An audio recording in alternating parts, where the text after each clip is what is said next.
This is part 2 of the last video in this series on interpreting chest x-rays, which is a self-assessment of the knowledge gained from the preceding 9 lessons. Case 9. A 45-year-old man with HIV presents with intermittent fevers and weight loss over 6 weeks.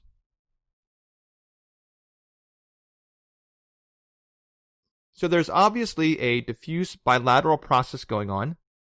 Is it alveolar or interstitial? There are small, very well-defined, homogeneously spread opacities indicative of an interstitial process. Unlike case 7, in which there were too many lines, in this case there are too many dots. That is, the patient has a predominantly nodular interstitial pattern. What's the differential diagnosis for that? The differential diagnosis is roughly subdivided based on the size of the nodules. In Lesson 7, I attempted to place an exact cutoff to the size that differentiates these two categories, but the more I think about it, it's probably too artificial to draw a specific line, and better to leave it more vague as to where the line is drawn between them. In this case, though, these nodules are small enough to be called micronodules, and the combination of their size and significant number would also make this consistent with a so-called miliary pattern.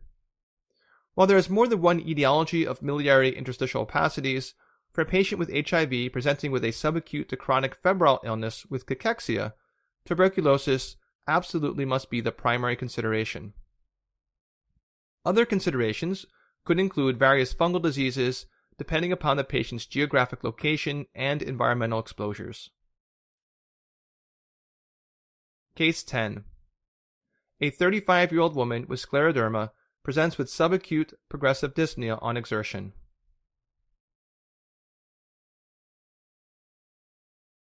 The first thing you noticed is that the lungs look pretty normal. It would be easy for someone in a real clinical setting to quickly say that the lungs are normal and disregard the rest of the film, which of course would be a huge mistake. Now, so far in this self-assessment, I haven't gone through the other chest x-rays systematically using the A through F system. This wasn't because I don't advocate for a systematic method, but was more out of the interest of time and because it would be a pretty darn boring video to hear someone else going through the 15 x-rays systematically, especially when the location of pathology is pretty evident with most.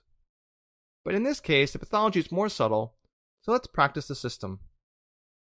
First, how is the technical quality? There's no apparent rotation, the entire thorax is in the film, the contrast and exposure look good, and the lung volumes are normal, suggesting the patient's inspiratory effort was good. So then A is for airway. In this case, the trachea is midline and of normal caliber. The carinal angle looks normal. B is for bone. The overall shape of the thorax seems subjectively a little boxy in my opinion. In other words, the lungs are not as tapered at their apices as seems normal, but this doesn't actually mean anything and is probably a normal variant. The clavicles and ribs are unremarkable, but the patient seems to have the tiniest bit of lateral curvature to the spine, known as scoliosis. C is for cardiac and mediastinal silhouette, including the hilum. In this case, while the heart itself looks okay, there's a little fullness to both hyla. What are the etiologies of hilar enlargement? These are the major causes: malignancy, various infections, sarcoidosis, silicosis, pulmonary hypertension, a pulmonary artery aneurysm, and a bronchogenic cyst. Which of these seem particularly likely in this 35-year-old woman with scleroderma?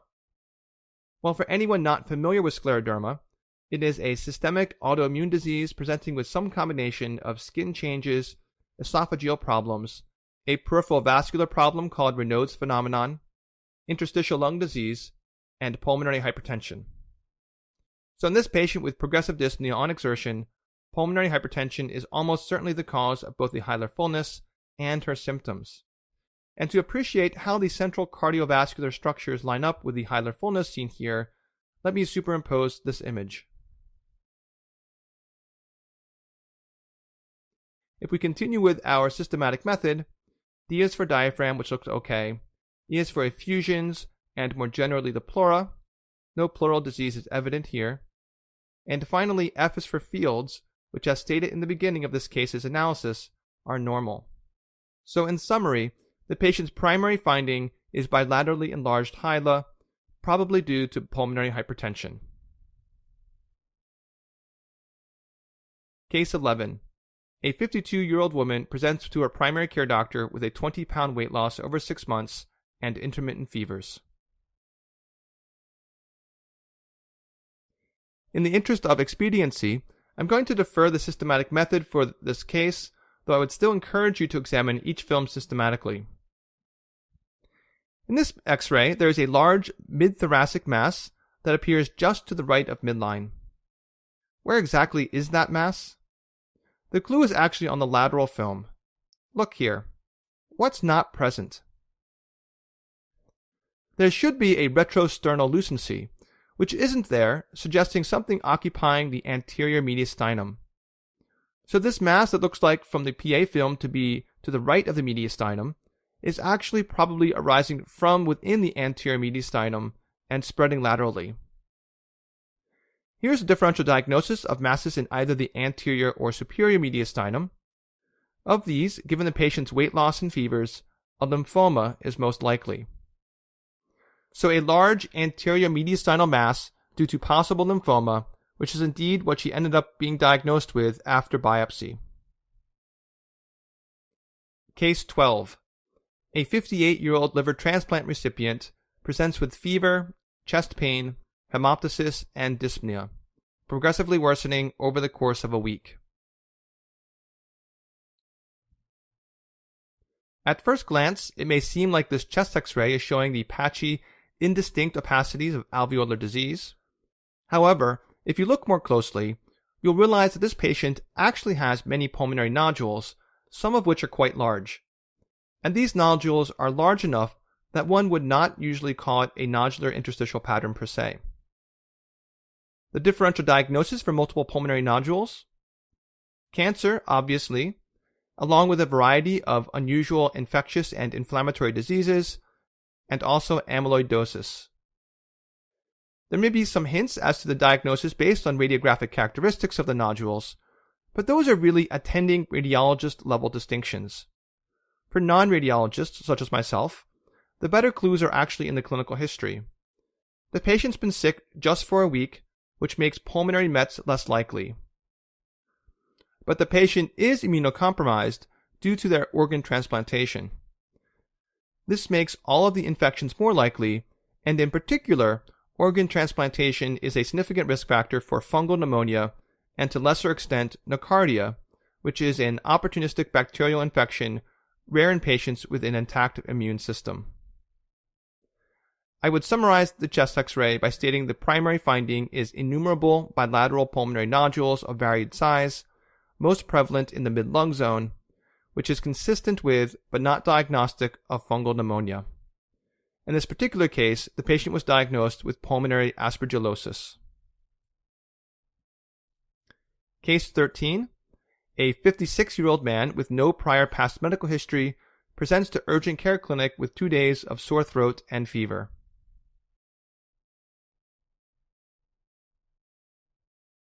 The first thing to notice is that the lungs appear to be a little on the small side. If you recall from lesson 3, there should be 9 to 10 posterior ribs visible on a standard inspiratory PA film. If we count the posterior ribs in this case, we see that there are only 8. There are 2 general explanations for this. First, the patient may not have taken a large inspiration, or the radiograph may have been poorly timed, or there is a pathologic process leading to reduced lung volumes. You should never assume the former unless the latter has been ruled out. Aside from the modestly low lung volumes, however, the lungs and heart are otherwise unremarkable. What is interesting, though, is this right here. It kind of looks like the patient may have free air under the diaphragm, that is, pneumoperitoneum, which is often indicative of a surgical emergency. The first clue that this is not pneumoperitoneum has nothing to do with the X-ray, but rather the clinical scenario. The patient is not presenting with any abdominal complaints. So what's going on? Look in the right upper quadrant of the abdomen, where there is obviously a lot of gas. Do you notice these lines here? Those are the natural separations between adjacent haustra in the colon. What's unusual is that there typically is not colon there because the right subdiaphragmatic space is usually occupied by the liver. However, this is an example of an anatomic variant called Chilaiditi sign, in which a loop of colon has become interposed between the liver and the diaphragm. It's usually asymptomatic and just an incidental finding, but a minority of patients with it can develop abdominal pain and colonic obstruction, in which case it is known as Chilaiditi syndrome. So in summary, the primary findings are mildly reduced lung volumes, with otherwise clear lungs and an unremarkable cardiac silhouette, and with the colon interposed between the liver and the diaphragm. The overall impression would be low lung volumes and an incidental finding of Chilaiditi sign. There is no visible pathology associated with the patient's presentation, which is probably due to either a viral URI or possibly strep throat. Case 14. An 80-year-old man with multiple cardiovascular risk factors presents to the ER with progressive, constant chest pain for 2 weeks.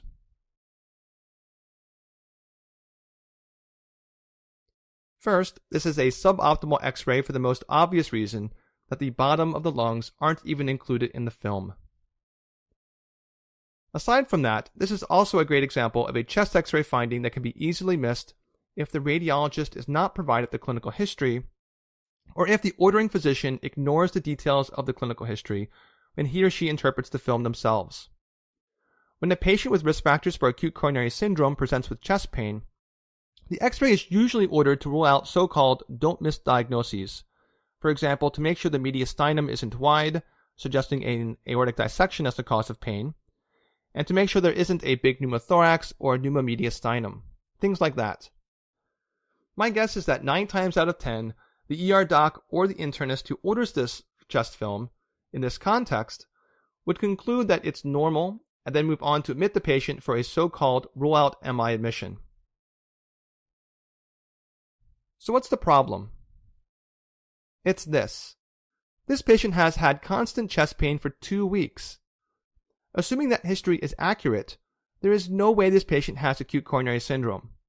Ischemic pain typically lasts from minutes to hours, and I've never even heard of a case of constant ischemic pain lasting for more than a day.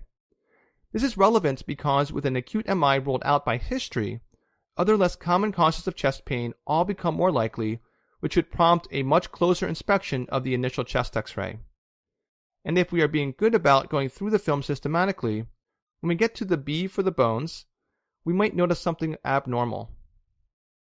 This rib here, specifically the anterolateral portion of the left fifth rib, appears brighter than the others. It's subtle, but not equivocal. A bone or focal part of a bone that is too bright on X-ray is usually due to bone sclerosis. Here are the etiologies of bone sclerosis from Lesson 4. Of these, osteoblastic metastases are the most common in the elderly population.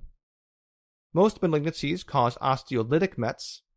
The most common tumors to cause an osteoblastic met are prostate, breast, and transitional cell carcinoma. Given this patient's gender and age, an osteoblastic met from prostate cancer is the most likely diagnosis and the one this turned out to be. Though from the film, this could also theoretically be a primary bone tumor or Paget's disease. The last self-assessment case, Case 15. A 63-year-old woman with no significant past history presents to a primary care clinic with hemoptysis for 4 weeks.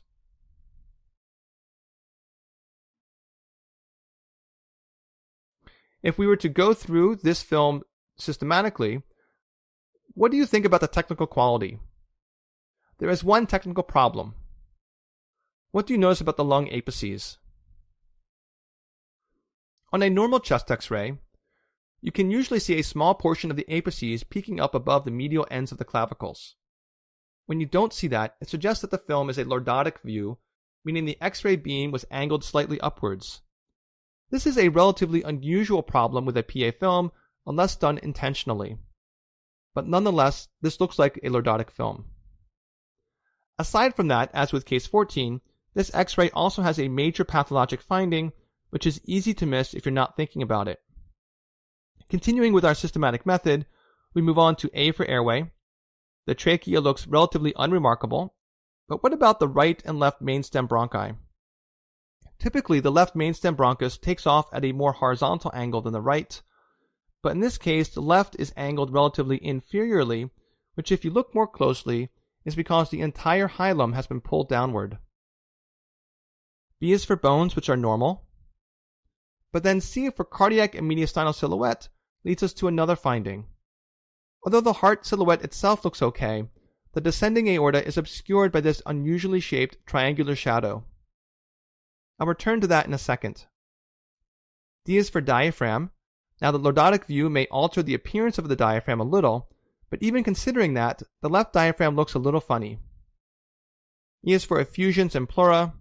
I've certainly seen students and house staff mistake the unusual retrocardiac opacity for a loculated effusion due to its smooth, curving shape, but this is not that. Finally, F is for fields. In this case, at first glance, both fields look normal. But if you figuratively step back and try to look at both lungs at the same time, you can imagine that the left lung is ever so slightly hyperlucent compared to the right. So how can we put this all together? The inferior displacement of the hilum, triangular shaped opacity obscuring the descending aorta, and hyperlucency of the left lung are all due to a collapsed left lower lobe. Lobar collapse is usually due to airway obstruction, and given this patient's presentation with a month of hemoptysis, an endobronchial tumor seems most likely. So that concludes both the lesson and this course on interpreting chest x-rays.